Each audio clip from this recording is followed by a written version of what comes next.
السلام علیکم friends, welcome to کتاب نگری یوٹیوب چینل کتابوں کی نگری میں خوش آمدید۔ میں ہوں آپ سب کی ہوسٹ اقرا یاسین، اور آج میں آپ کے لیے لے کر آئی ہوں آپ سب کے فیوریٹ ناول اہل جنوں، جو کہ تحریر ہے کتاب چہرہ کی، قسط نمبر 10 کو لے کر۔ لیکن اس قسط سے پہلے آپ سے ایک چھوٹی سی ریکویسٹ، جلدی سے کلک کر دیجیے بیل آئیکن کو، چینل کو کیجیے سبسکرائب اور ویڈیو کو کر دیجیے لائک۔ دیر کیے بنا چلتے ہیں ناول کی قسط کی جانب۔ فٹ پاتھ کے کنارے سورج کے الوداعیہ کرنوں کے سائے میں چلتی وہ اپنی ہی سوچوں میں گم تھی۔ زندگی اب ایک الگ ہی رخ اختیار کر چکی تھی۔ صبح سے لے کر شام تک جاب، اور پھر گھر واپسی پر ثانیہ بیگم کی ڈھیر ساری نصیحتیں، جنہیں وہ روز ایک مخصوص مسکراہٹ کے ساتھ سنتی تھی۔ لوگوں کی کھوجتی نگاہوں کا اثر لینا اب چھوڑ دیا تھا، یا وہ سرے سے ہی بے حس ہو چکی تھی۔ مگر ان مصروف اور بیزار دنوں میں ایک شخص اب اکثر یاد آتا تھا۔ اپنی بے اعتنائی یاد آتی تو دکھ بھی ہوتا، مگر اس معاملے میں وہ بے بس تھی۔ وہ باسط فیضان اور اپنے درمیان طبقاتی فرق کو جانتی تھی، جو انہیں میلوں دور کر گیا تھا، جس کا اغماسہ تنویر کو بہت دکھ تھا۔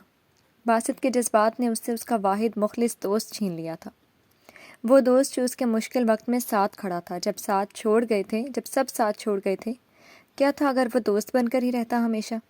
انہی سوچوں میں الجھی وہ اپنے فلیٹ کی بوسیدہ عمارت تک آن پہنچی تھی، جہاں 2 چمچماتی مرسیڈیز کھڑی تھی۔ اغمازہ ایک پل کے لیے ٹھٹکی تھی۔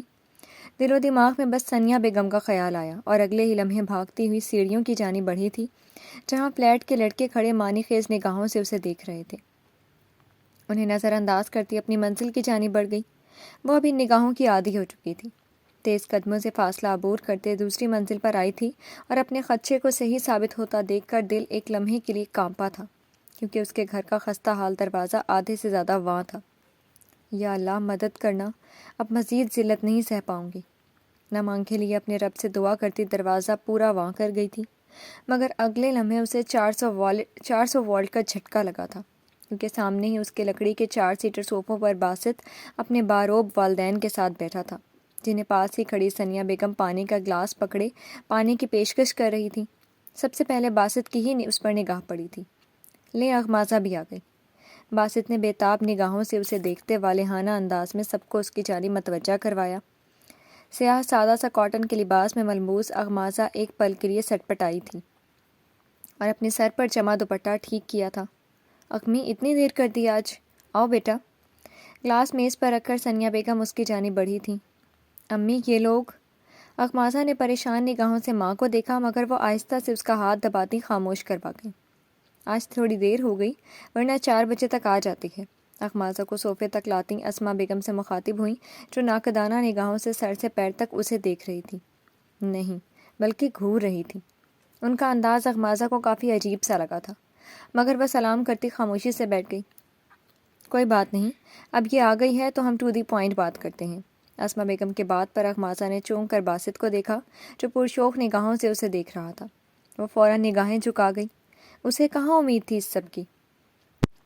میں سمجھی نہیں بہن، ثانیہ بیگم سادگی سے بولی۔ اسما بیگم کے لبوں پر ایک طنزیہ مسکراہٹ آئی تھی۔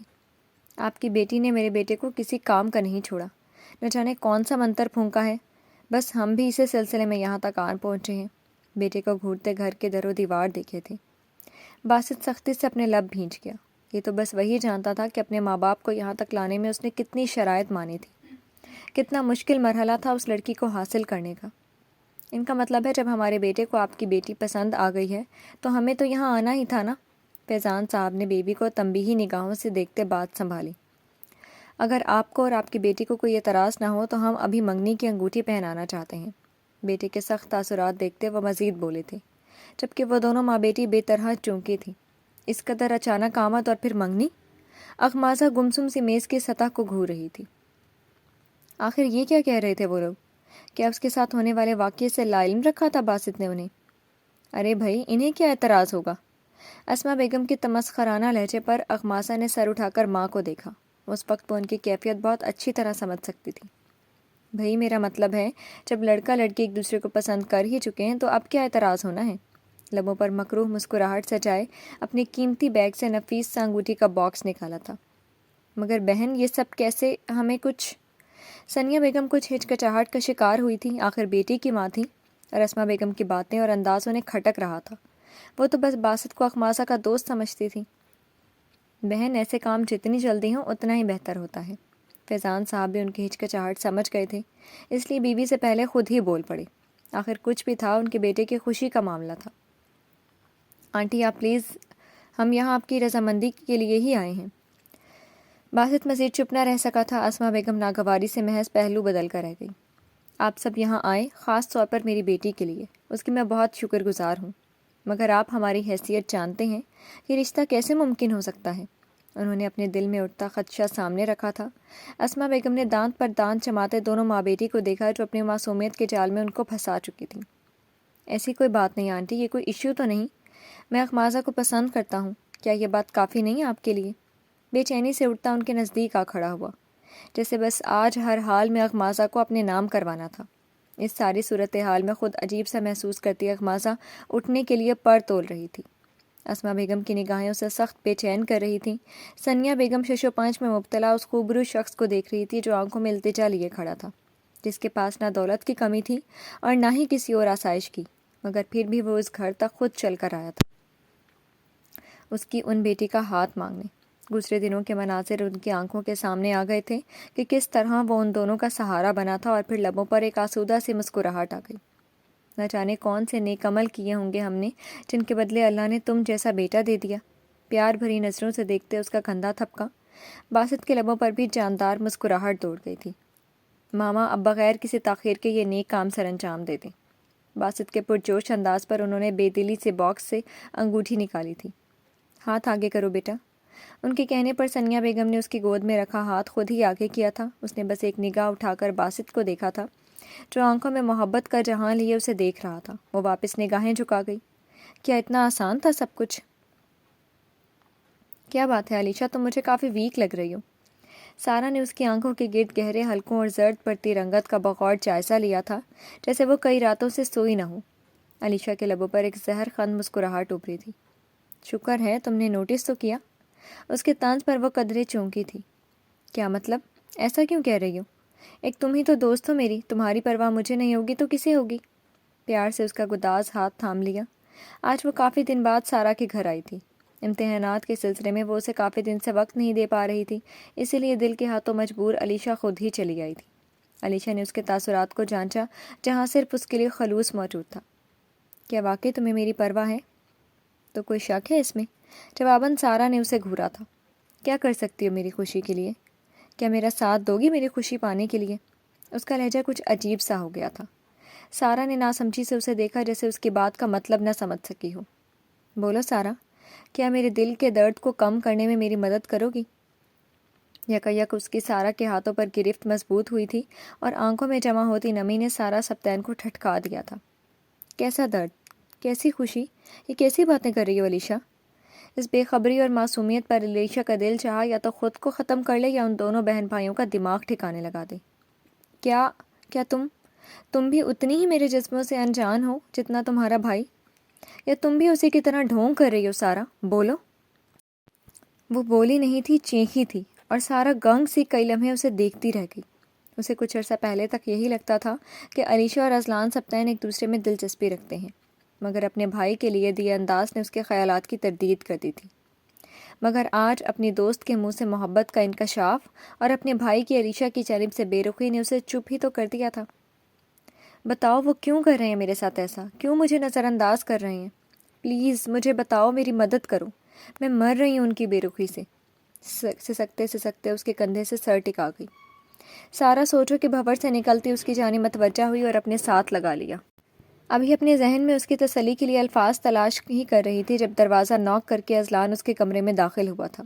دونوں نے چونک کر دروازے کی سمت دیکھا، اور اس کے سامنے کھڑے دیکھ کر سارا فوراً سنبھلی تھی، جبکہ علیشہ کے متورم نگاہیں اس دشمن جاں پر تھیں جو آج نہ جانے کتنے دن بعد نظر آیا تھا۔ بھائی، آپ یہاں کوئی کام تھا؟ علیشہ کے تاثرات پر نظر ڈالتے اذلان سے پوچھا، جو چبڑے سختی سے آپس میں پیوست کیے ناگواری سے دونوں کو دیکھ رہا تھا۔ معاملہ سمجھنے میں چند لمحے ہی لگے تھے۔ نیچے آؤ، سب ٹیبل پر ویٹ کر رہے ہیں تمہارا۔ علیشہ کی شکواں کناہ نگاہوں کو سرے سے نظر انداز کیے سارا سے مخاطب ہوا تھا، اور اگلے ہی لمحے باہر نکل گیا۔ سارا کو اذلان سبطین کے موڈ کی خرابی کا شدت سے احساس ہوا تھا۔ تو دیکھا تم نے سارا، وہ ایسا ہی کرتے ہیں میرے ساتھ۔ بھرائی ہوئی آواز میں ایک بار پھر اس سے شکایت کی تھی۔ سارا نے ایک گہری سانس بھر کر خود کو پرسکون کیا اور واپس اس کے نزدیک بیڈ پر ہی بیٹھ گئی۔ علیشا پلیز ایسے مت رو، اس طرح روگی تو کیسے چلے گا؟ اسے سمجھ نہیں آ رہا تھا کہ وہ کیا کہے۔ محبت تو ایک بے اختیاری جذبہ ہوتا ہے جو علیشا میں تو پیدا ہو گیا تھا، مگر ازلان سبتین میں اس جذبے کی ایک چنگاری بھی پیدا نہ ہو سکی تھی۔ کیسے چپ ہو جاؤں سارا؟ میں مر رہی ہوں، اور اگر وہ نہ ملے تو میں مر جاؤں گی۔ اس کی بےتابی اور تڑپ نے سارا کو بھی الجھن میں مبتلا کر دیا تھا۔ اچھا پلیز تم چپ تو ہو، میں بات کروں گی بھائی سے۔ اسے ابھی بس کسی طرح علیشا کو چپ کروانا تھا۔ علیشا نے نم آنکھوں سے اسے دیکھا۔ تم سچ کہہ رہی ہو؟ اس کے آس بھرے لہجے پر سارا محض سر ہلا گئی۔ اس صورتحال کو کسی طرح تو سنبھالنا تھا نا۔ Thank you and love you so much Sara, you are my best friend. یکدم ہی اس سے لپٹ گئی سارا، اس کے انداز پر مسکرا دی۔ آج دوپہر ہونے والے واقعے نے اسے بالکل ہی گمسم سا کر دیا تھا۔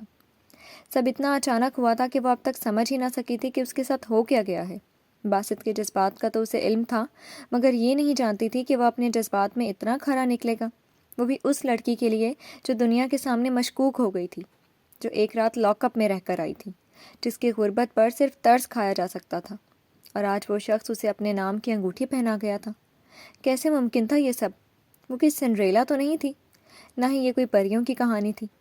یہ تو اس کی اصل زندگی تھی جس کی بدنما حقیقتوں نے اسے وقت سے پہلے تھکا دیا تھا۔ اغمی؟ ثانیہ بیگم جو کافی دیر سے اسے چپ چاپ سوچوں میں گم دیکھ رہی تھی، محبت سے پکار اٹھی تھی۔ وہ ان کی کل پونجی تھی۔ اس دنیا میں اس کے علاوہ اور تھا ہی کیا ان کے پاس؟ وہ کیسے اس کی بدلتی کیفیات سے واقف نہ رہتی؟ اخمازہ نے بس ایک خاموش نگاہ ان پر ڈالی تھی۔ کیوں پریشان ہے میرا بچہ؟ اس کے برابر میں بیٹھتے بال سنوارے۔ امی یہ صحیح نہیں ہو رہا، ہم اور وہ بہت مختلف لوگ ہیں، یہ سب کیسے ممکن ہوگا؟ وہ چاہتے ہوئے بھی ان سے اپنی پریشانی نہ چھپا سکی۔ بیٹا یہ قدرت کے کام ہے، اس میں انسان کا کچھ عمل دخل نہیں۔ باسط کی نگاہوں میں نے تمہارے لیے احترام اور محبت دیکھی ہے، جبھی مجھے کچھ اطمینان ہوا ہے۔ اس کا سر اپنی گود میں رکھتے سمجھانا چاہا، ورنہ اسما بیگم کا رویہ انہیں کافی متفکر کر گیا تھا۔ مگر امی، باسط کی امی کی نگاہوں میں ایسا کچھ بھی نہیں تھا ہمارے لیے۔ ان کا ہاتھ تھامتے صاف گوئی سے بولی، تو آخر ان کے ذہن میں پلتے خدشات اس کے لبوں پر آ ہی گئے تھے، مگر معاملہ ان کی بیٹی کی خوشیوں اور اچھے مستقبل کا تھا۔ وہ نہیں چاہتی تھی کہ اب پھر کوئی ازلان سبتین جیسا شخص آئے اور انہیں ذلت کی گہرائیوں میں اتار کر چلا جائے۔ انہیں اپنی بیٹی کے لیے ایک مضبوط سائبان ڈھونڈنا تھا۔ ایسا نہیں ہے بیٹا، اور تمہارے لیے باسط اہم ہونا چاہیے، جس نے تمہارے لیے سٹینڈ لیا اور اپنے والدین کو یہاں تک لے آیا۔ پھر وہ آگے بھی تمہیں تنہا نہیں چھوڑے گا انشاءاللہ۔ اس کے ریشمی لچھوں میں انگلیاں پھرتے شفقت سے بولی تھی۔ اخماسہ چپ سی ہوتی لب کاٹنے لگی۔ ثانیہ بیگم نے اس کے تاثرات دیکھے اور نرمی سے مسکرا دی تھی۔ اچھا مجھے یہ تو بتاؤ، باسط کیسا لگتا ہے تمہیں؟ ان کے مسکراتے لہجے پر اخماسہ نے چونک کر انہیں دیکھا۔ جیسا ہے بس ویسا ہی لگتا ہے۔ اس کے سادہ انداز پر وہ دھیرے سے ہنس پڑی۔ کچھ بھی تو نہ تھا اس کی آنکھوں میں سوائے حیرت کے۔ یا اللہ، بہت بھولی ہے میری بچی، اس کا سر گود سے ہٹاتی مذاق اڑانے والے انداز میں بولی تھی۔ کیا مطلب؟ اخماسہ نے گھور کر انہیں دیکھا۔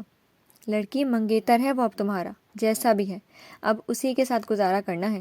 اسے ملامتی نظروں سے دیکھتی کچن کی جانب بڑھ گئی، جبکہ وہ کندھے اچکاتی اپنے ہاتھ میں موجود اس ہیرے کی انگوٹھی کی جانب متوجہ ہو گئی جو آج باسط بڑی چاہت سے پہنا کر گیا تھا۔ اسے معلوم بھی نہ ہوا تھا کہ ایک مدھم مسکان کب اس کے لبوں پر آ کر معدوم بھی ہو گئی تھی۔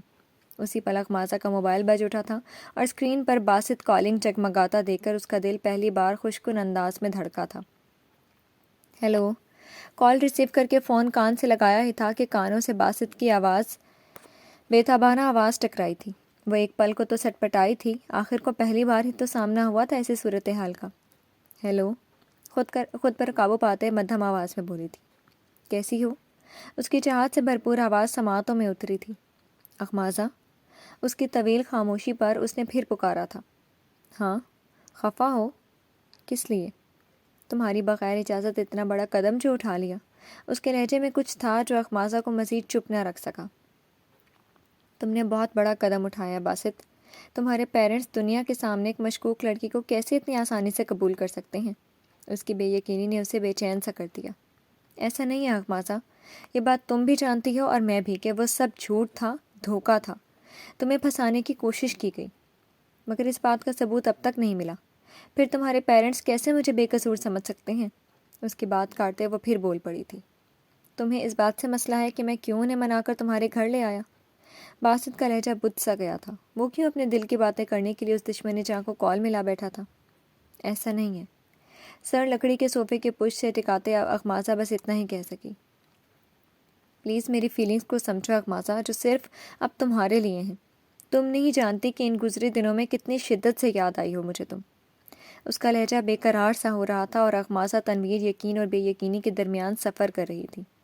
میں جانتا ہوں مجھ پر ٹرسٹ کرنا بہت مشکل ہے تمہارے لیے، مگر میں وعدہ کرتا ہوں جب تک زندہ ہوں میری ہر سانس تمہارے نام ہوگی۔ میں نہیں جانتا کہ محبت ہے یا اس سے کچھ زیادہ، مگر اب زندگی میں تمہارے بغیر تصور ناممکن ہے۔ اس کی خاموشی پر وہ مزید بولا تھا۔ اخماسہ کا دل چاہا اس کے تمام باتوں پر یقین کر لے، وہ شخص تھا بھی تو ایسا دل جیت لینے والا۔ باسط مجھے صبح جاب پر جانا ہے، میں بعد میں بات کروں گی۔ وہ جو اپنے جذبات کے اظہار کے بعد اس کے چند بولوں کا منتظر تھا، اس بیتک کی بات پر دھیرے سے ہنس پڑا تھا۔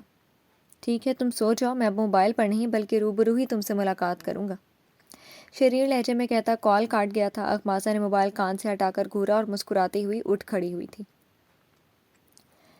اس وقت اسے اس عالیشان ہوٹل کے ویٹنگ ایریا میں بیٹھے 1 گھنٹے سے زائد ہو چکا تھا، اور اس 1 گھنٹے میں اذلان سبطین نے اخماسہ تنویر کا انتہائی ضبط سے انتظار کیا تھا۔ وہ چاہتا تو ڈائریکٹ اس سے جا کر بات کر سکتا تھا، مگر یہ بات اسے درست نہ لگی تھی، کیونکہ اس شخص کا اپنا ایک وقار تھا، اثر و رسوخ تھا، جسے ہوٹل میں معمولی سی جاب کرنے والی لڑکی کے لیے مٹی میں نہیں ملا سکتا تھا۔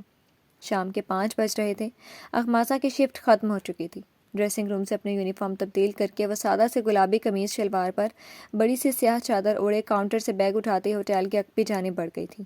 ہوٹل ملازمین کی آمد و رفت اسی راستے سے ہوتی تھی۔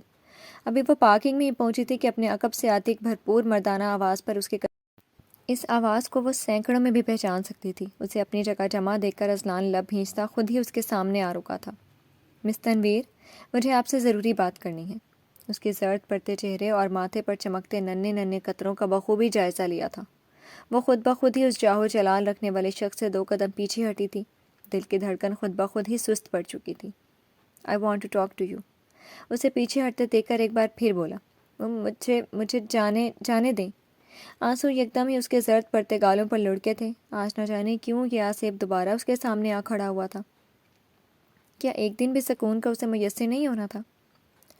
مجھے کچھ سوالوں کے جواب چاہیے جن کا جواب آپ کے علاوہ کسی کے پاس نہیں ہے۔ اس کی حالت نظر انداز کرتا 2 ٹوک انداز میں بولا تھا۔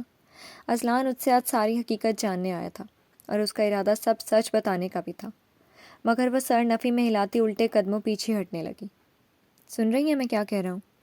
اس بار قدرے نرم لہجے میں بولا، کیونکہ اب اگر کوئی مجرموں تک پہنچا سکتا تھا تو بس وہ یہی تھی۔ مجھے نہیں پتہ۔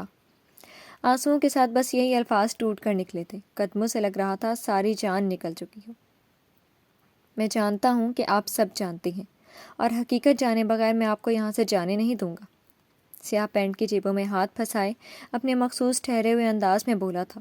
اخماسہ نے سہمی ہوئی نم نگاہیں اٹھا کر اس ظالم شخص کو دیکھا جو اپنی بہن کا تو محافظ تھا، مگر دوسرے کی بیٹی کے لیے ظالم، کٹھور اور سنگ دل تھا۔ اس کی آنکھوں میں تیرتے کرب کو دیکھ کر اذلان سبطین ایک لمحے کے لیے جیسے فریز ہو گیا تھا۔ کچھ تھا، کچھ بہت عجیب، مگر اگلے ہی پل سر جھٹکتا 1 قدم نزدیک آیا تھا۔ وہ بدک کر پیچھے ہٹی۔ دیکھو لڑکی، سیدھی طرح میرے سوالوں کا جواب دے دو، اتنا وقت نہیں ہے میرے پاس۔ انگلی اٹھاتا سخت لہجے میں بولا۔ معلوم تھا وہ اتنی آسانی سے نہیں بولے گی، جبکہ اس کے انداز اور اپنی بے بسی پر اخماسہ ہچکیوں سے رو پڑی۔ اخماسہ؟ کچھ فاصلے سے ایک روح افزا آواز اس کے کانوں میں پڑی تھی۔ اذلان اور اخماسہ نے بیک وقت آواز کی سمت دیکھا تھا۔ بلو جینز پر وائٹ شرٹ میں ملبوس باسط آنکھوں میں سنجیدگی لیے انہیں دیکھ رہا تھا۔ وہ آج اخماسہ کو پک کرنے آیا تھا۔ 2 دن بعد اس کی UK کی فلائٹ تھی، اسی لیے کچھ وقت وہ اخماسہ کے ساتھ بتانا چاہتا تھا۔ ابھی کار پارکنگ میں رکی ہی تھی جب اس کی نگاہ سے سکتی ہوئی اخماسہ اور آنکھوں میں روب و دبدبا لیے اذلان سبطین پر پڑی تھی، اور وہ تیزی سے اسے جانب بڑھا تھا۔ باسط!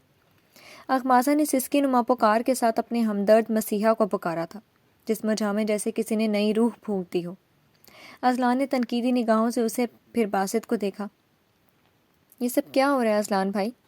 قریب آ کر حیرانی سے اس سے پوچھا، جبکہ اخماسہ ایک لمحے کی بھی تاخیر کیے سختی سے اس کی مضبوط کلائی تھامتی بالکل اوٹ میں ہو گئی۔ اذلان کے چہرے پر یکدم ہی ناگوار تاثرات پھیلے تھے۔ مجھے کچھ سوالوں کے جواب چاہیے مس تنویر سے، خود پر قابو پاتے انتہائی اسپاٹ لہجے میں بولا تھا۔ کیسے سوال؟ جب پولیس اسٹیشن میں اس نے اپنا بیان ریکارڈ کروا دیا تھا تو اب کیا بچا ہے؟ وہ نہ چاہتے ہوئے بھی ناگوار اور سخت لہجے میں بول پڑا تھا۔ اب اغماسہ تنہا نہیں تھی جو کوئی بھی اس کو کٹہرے میں کھڑا کر دیتا۔ تم بیچ میں مت آؤ باسط، تمہارا کوئی لینا دینا نہیں اس معاملے سے۔ مجھے ان سے ہر حال میں پوچھنا ہے کہ وہ کون تھا جس نے سارا کے ساتھ وہ گھٹیا حرکت کرنے کی کوشش کی۔ انگارہ ہوتی آنکھوں سے باسط کی پیٹھ کے پیچھے چھپی اغماسہ کو گھورا۔ میں نہیں جانتی باسط۔ سسکتے ہوئے باسط انہی الفاظ کی تکرار کر رہی تھی۔ باسط نے اس کے کانپتے ہاتھوں پر اپنا مردانہ ہاتھ رکھ کر تسلی دی اور ایک نظر لب بھینچے اذلان کو دیکھا۔ آپ نے سن لیا اغماسہ کا جواب؟ اب پلیز آپ لوگ ان کا پیچھا چھوڑ دیں۔ اس کا باقیانہ لہجہ اذلان کو تپا گیا تھا۔ تمہیں کیوں اتنی اس کی ہمدردی کے ابال اٹھ رہے ہیں؟ حالانکہ تم تو سارا سے دوستی کا سب سے زیادہ دم بھرتے تھے۔ اذلان کی کاٹدار آواز پر باسط کا چہرہ سرخ پڑ چکا تھا۔ میں آج بھی سارا کا دوست اور ہمدرد ہوں، اور آج بھی اس کے مجرموں کو آپ ہی کی طرح سزا دلوانا چاہتا ہوں، مگر آپ ایک معصوم کو کیوں مشق ستم بنائے ہوئے ہیں؟ یہ اب میں ہرگز نہیں ہونے دوں گا، کیونکہ اب اغماسہ اکیلی نہیں ہے، اب اس کا منگیتر باسط فیضان اس کے ساتھ ہے۔ آنکھوں میں اعتماد و فخر لیے اذلان سبطین کے شعلہ بار آنکھوں میں دیکھ رہا تھا۔ اس نے ہمیشہ اذلان کی عزت کی تھی، احترام کیا تھا، مگر اب معاملہ اس کے دل کے مکین کا تھا۔ اوہ! اذلان سبطین کے منہ سے بس اتنا نکلا تھا اور دونوں پر ایک کاٹدار نگاہ ڈالتا معنی خیز مسکراہٹ لیے کار کی سمت بڑھ گیا تھا۔ اغماسہ کیا ہو گیا یار، پلیز چپ ہو جاؤ۔ اذلان کے جانے کے بعد باسط نے بہت اپنائیت سے اسے مخاطب کیا تھا، جس کی نگاہیں اب بھی اذلان سبطین کی دور جاتی سیاہ مرسیڈیز پر تھیں۔ مجھے گھر جانا ہے، میں یہاں مجھے خوف کی زد میں عجیب بے ربط انداز میں بولی تھی۔ اچھا ٹھیک ہے، آؤ میں چھوڑ دیتا ہوں۔ اس کا ہاتھ تھامتا کار کی جانب بڑھنے لگا۔ نہیں، میں چلی جاؤں گی، اپنے آنسو رگڑتے گھبرا کر بولی تھی۔ کیا ہو گیا اغماسہ، پلیز کنٹرول یور سیلف۔ میں گھر چھوڑ دوں گا، اور تمہاری حالت ایسی نہیں ہے کہ تم اکیلی جاؤ۔ پیار بھری نگاہوں سے اپنے چین و قرار لوٹنے والی اس دشمن جان کو دیکھا جس کا دل بالکل چڑیا جیسا تھا۔ چلو اب کیا سوچ رہی ہو؟ اسے لب کاٹتا دیکھ کر فرنٹ ڈور اس کے لیے اوپن کیا۔ وہ گومگو کی کسی کیفیت میں کھڑی کار کی جانب بڑھ گئی۔ اتنی دیر سے وہ باسط کا ہاتھ تھامے کھڑی تھی، اب حالت سنبھلی تھی تو اپنی حرکت پر خفت محسوس ہو رہی تھی۔ میں نے تو سوچا تھا آج پوری شام اپنی منگیتر کے ساتھ گزاروں گا، مگر منگیتر صاحبہ کے تو ہوش ہی ٹھکانے پر نہیں۔ کار سٹارٹ کرتے ایک نظر سر جھکائے بیٹھی اغماسہ کو دیکھ کر چھیڑا تھا، مگر وہ خاموش رہی تھی۔ اغماسہ؟ اس نے اب بے چینی سے پکارا تھا۔ اغماسہ نے بس ایک نگاہ اس کی جذبوں سے چور نگاہوں میں دیکھا تھا، پھر فوراً ہی نظریں چرا گئی۔ پلیز خود کو اتنا پریشان مت کرو، تمہاری یہ حالت مجھے بے چین کر رہی ہے۔ ایک ہاتھ سے اسٹیئرنگ سنبھالتے دوسرے ہاتھ سے اس کا سرد ہاتھ تھاما اور بے قرار لہجے میں بولا تھا۔ اغماسہ نے سٹ پٹا کر اپنا ہاتھ اس کی نرم گرفت سے نکالا۔ میں اب پریشان نہیں ہوں، نظریں جھکا کر مدھم آواز میں بولی تھی۔ باسط کے لبوں پر ایک خوبصورت مسکان بکھر گئی۔ جانتی ہو 2 دن بعد UK جا رہا ہوں بزنس کے سلسلے میں، 1 مہینے کا ٹور ہے، اور وہاں سے آتے ہی میں مام ڈیڈ سے ہماری شادی کی بات کروں گا۔ مسرور انداز میں اپنا آگے کا لائحہ عمل بتا رہا تھا۔ اغماسہ نے چونک کر اسے دیکھا۔ کیا؟ ہاں ایسے چونکو مت، اب میں مزید انتظار نہیں کروں گا۔ اس نے بھی جواباً پیار بھری گھوری سے اسے نوازا تھا۔ مگر باسط؟ پلیز اغماسہ کچھ مت کہنا، میں نہیں چاہتا کہ کوئی مشکل یا رکاوٹ اب ہمارے درمیان آئے، میں جلد از جلد تمہیں اپنا بنانا چاہتا ہوں۔ اس کے لہجے میں التجا اور آنکھوں میں اتنا مان تھا کہ اغماسہ چاہتے ہوئے بھی کچھ نہ کہہ سکی، مگر وہ اتنی جلد شادی کے فیصلے پر راضی نہ تھی، کیونکہ دل تو ابھی یہ منگنی ہی قبول نہیں کر پایا جو نہ جانے کتنے اندیشوں میں گھرا تھا۔ جی تو فرینڈز، کیسی لگی آپ کو آج کی قسط؟ کیا ہوگا اغماسہ اور باسط کے رشتے کا مستقبل؟ کیا اسما بیگم اسے قبول کر پائیں گی؟ یہ جاننے کے لیے انتظار کیجیے اگلی قسط کا۔ کمنٹ سیکشن میں اپنی رائے کا اظہار کرنا مت بھولیے گا۔ پھر حاضر ہوں گے نئی قسط کے ساتھ، تب تک کے لیے شکریہ، اللہ حافظ۔